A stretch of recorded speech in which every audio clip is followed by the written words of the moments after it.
Descartes' rule is a way to list what the possible real zeros might look like for a polynomial. And this might be useful when you're using the rational zero test and you have a lot of zeros to try. Knowing Descartes' rule might help you narrow down that list so that you try the right number first.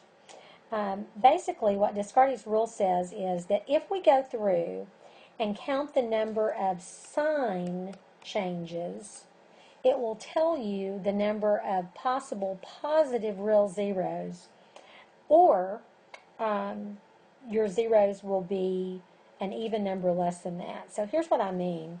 If we go through and we count our sign changes, we're positive, we stay positive, positive, stay positive, positive, and switch to negative. So we have one sign change. So that means that we're going to have one possible positive real zero. To find the number of possible negative real zeros, we're going to have to go back and find out what f of negative x is. And f of negative x just means plug a negative x in for x in f's equation. So we would have negative x to the fourth plus negative x cubed plus 3 times negative x squared minus 1. Simplifying that down, negative x to the fourth is just x to the fourth. Negative x cubed would be negative, so negative x cubed. Negative x squared is just stays positive, and then minus 1. So f of negative x, if you'll notice how that compares to f of x, the terms that had even powers stayed the same, but the terms that had an odd power switched signs. So x cubed became negative x cubed, and that happens that way every time. So now we're going to go through and count the number of sign changes. We're positive and we change to negative, negative and we change to positive, positive and we change to negative. So that means we are going to have 3 or 1 negative real zeros for this particular function.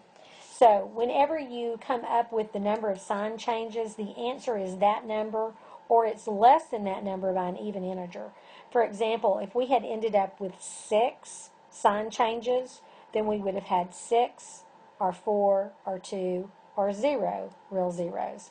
If we had ended up with 5 sign changes, it would have been 5 or 3 or 1. So when you count the number of sign changes, go down by 2's, and those are all the different possibilities for what might happen. So if we want to map out the possibilities for what's going on with this particular problem, we might have real zeros,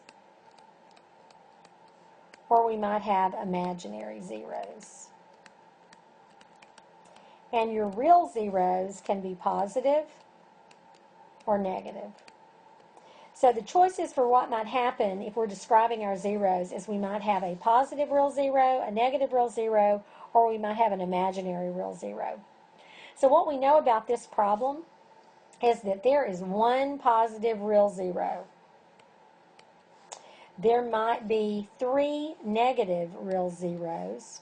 And note that our degree is 4. So since our degree is 4, if we have 1 positive and 3 negative, there wouldn't be any room left for any imaginary zeros.